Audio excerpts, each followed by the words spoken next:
This is Donna. 3 different natural building materials. Jars and jars of things. They're tamarillos. That's from my tree in the front garden. There is method to the madness. Black mulberry, my crazy garden. These are landscape tanks. Donna. Hey, how you going? Nice to meet you. Hi, I'm Megan. Welcome to our house that's made of hempcrete. Our hempcrete house. That's poured in layers. Hey guys, Jeremy here in the Narara Ecovillage. I did a podcast about that recently. I drove from Sydney to the Central Coast for the weekend. Behind me you can see Jeff's house. I'm going to go and check out a whole bunch of different houses, so come along for the ride. Hi, welcome Jeremy.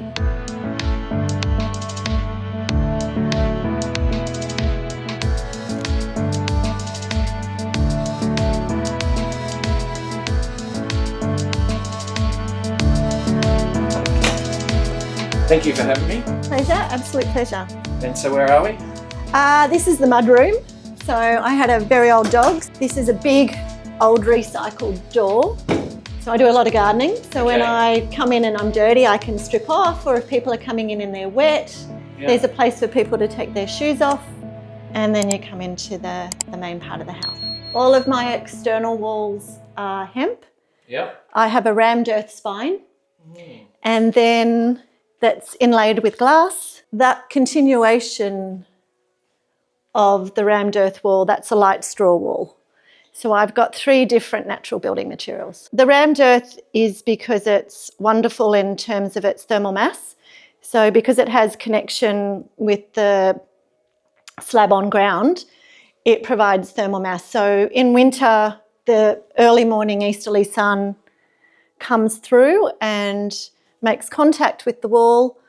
It helps to keep the temperature of the house more consistent. That's its purpose. And it was originally going to be where I hung art, sort of like a gallery through the middle. And then when I chose to do the glass inlay, the wall itself became a feature. So that hasn't happened. So they were recycled bottles that a friend and I, we crushed the glass, we washed it, we sorted it, we dried it. Yeah, normally RammedEarth is done in lifts or layers, same as hemp. And this was a little bit more complicated because the hydraulic rammer needed to be moved around to provide the waves for the glass. And the glass is only just on the edge. So if you touch the glass, it will fall out. Because it's silica, nothing will seal it in there. So the only thing that's holding in there is the pressure of the weight. And the wall's got 10% concrete in it. So you can do RammedEarth without any, but from a durability perspective, I wanted to know that it was going to last for at least 100 years. I'm a child of the 70s. Straw wall. Sunken lounge. So that's an off-form wall. So that's what it's called when hemp isn't rendered. Yep. So that is one off-form wall. There's some off-form walls in the next room and another feature off-form wall in the first room. This orientation is east-west. And then the house has a slight kink in it because our blocks are quite narrow. So to fulfil the requirements for easements, the house needed to just have a slight kink in it. But the ceiling has this beautiful curve in it. The company that provided my windows is Rylock. So yeah, they're double-glazed and it's broken aluminium frame. So my decision around that, and look, I didn't want PVC. I try to minimise plastic if I can, so that was a part of my decision making. Some of Rylock at the time didn't do a mix of wood and aluminium. That would have been my preference, was to just have aluminium on the outside from a durability and a maintenance perspective.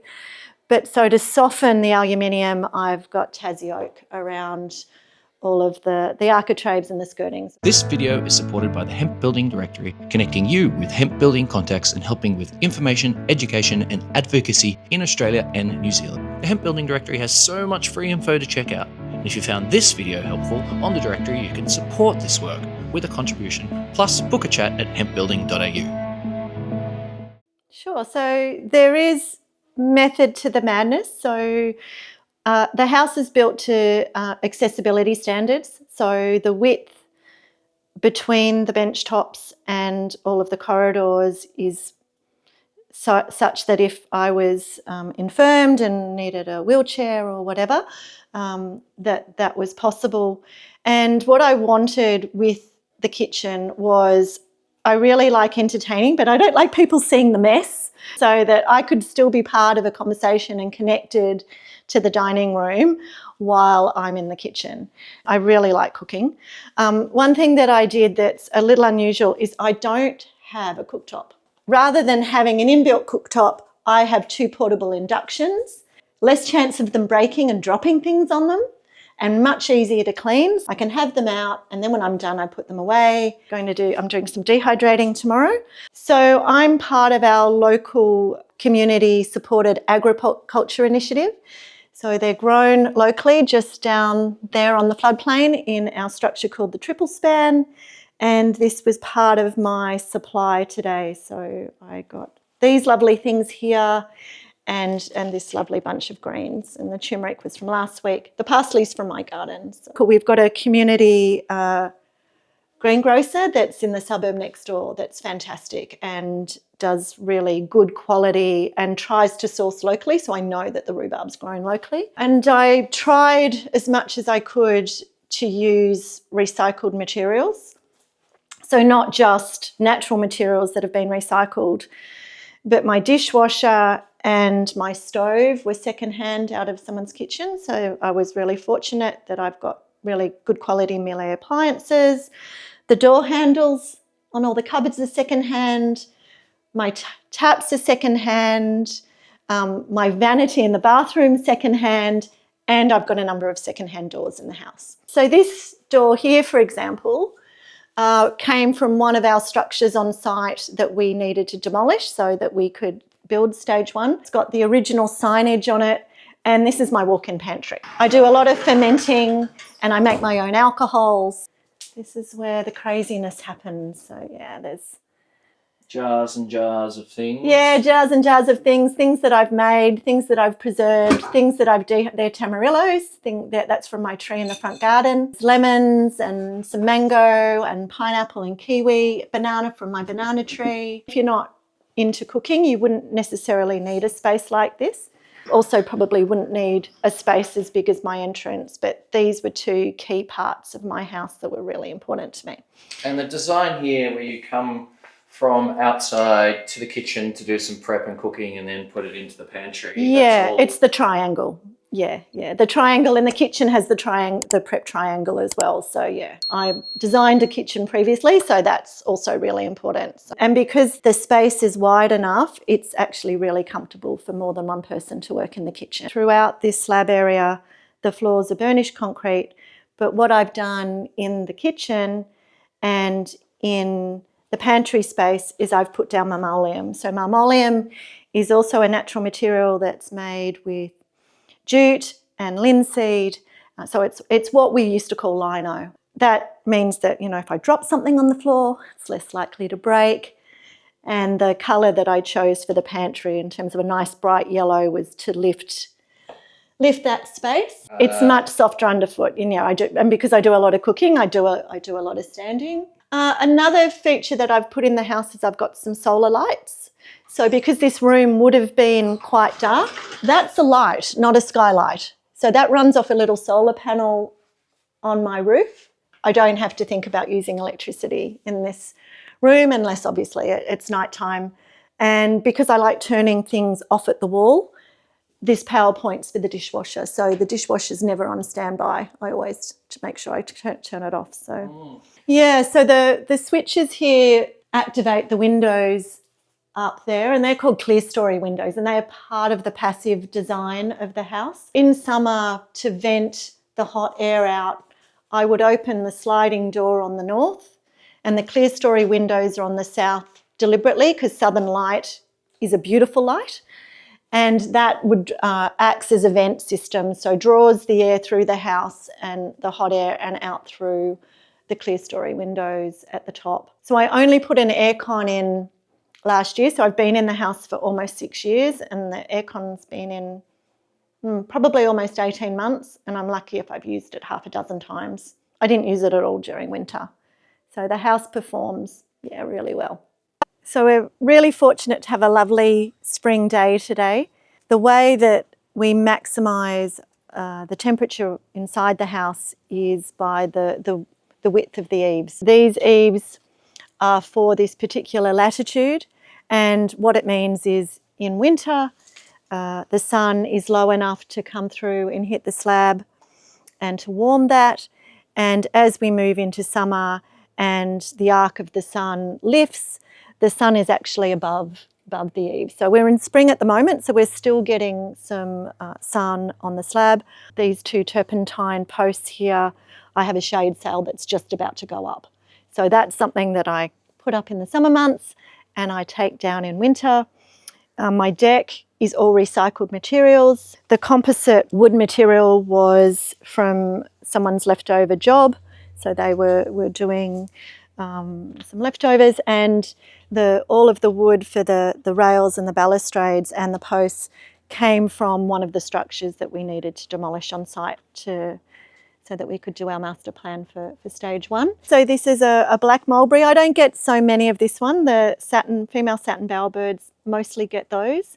And then this is my passion fruit vine. So it's just coming back into flower now. So this is from last year. And I've got a banana circle, and then I've got a white mulberry just there that provides shade for my chickens. So I've got 6 chickens. So in winter, because it's deciduous, it obviously loses its leaves, which means that they then have access to lots of lovely sun. And then in the summer months, the leaves form a nice umbrella for them. So they're nicely shaded, and so that prevents them from overheating. Another thing that I've done just from a cooling perspective is I have a grapevine that grows along the wires on my deck here. So I made verjuice last year, dehydrated a lot, so I've made my own raisins, and I also made a very small batch of wine, and I also made some vinegar. Looking at this rendered wall here, it's got a colour that I don't often see in Celadon. It's a very pale green. I'm an introvert, so I wanted something that settled into the landscape. So my house also follows the slope of the block, so I picked a colour that was quite unobtrusive. So it's just a very lovely pale green.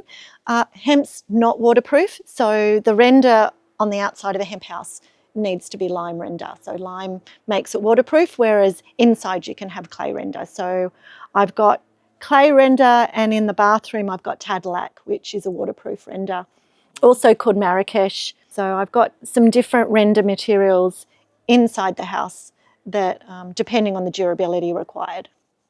Just so we can understand a little bit more here. Sure. We've got the slab, and then we've got a capping, and then the hemp wall. It's a termite capping, so it's an inspection capping. Hempcrete doesn't move very much. It is held up by the wooden frame.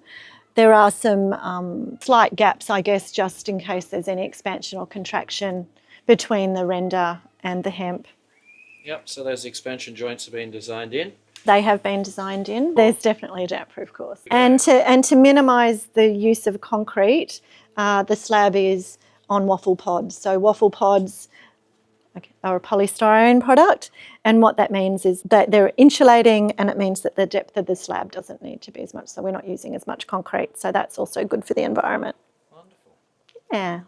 I'd really like to thank you for joining me on this tour of my Hempcrete home. I absolutely love living here.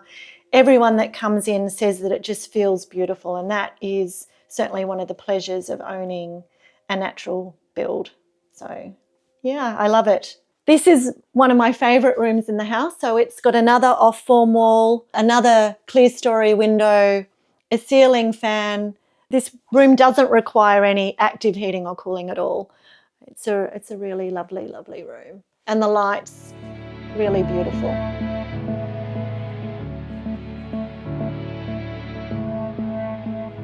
Thanks so much for checking out this YouTube channel, which has a back catalogue of Hempcrete content to check out and much more to come. So please subscribe to learn more about Hempcrete in Australia. The videos are all produced by Environmentarian. supporting 4 good organisations with their digital ecosystem. Whenever you need a hand, please connect at environmentarian.au. Now, back to the show.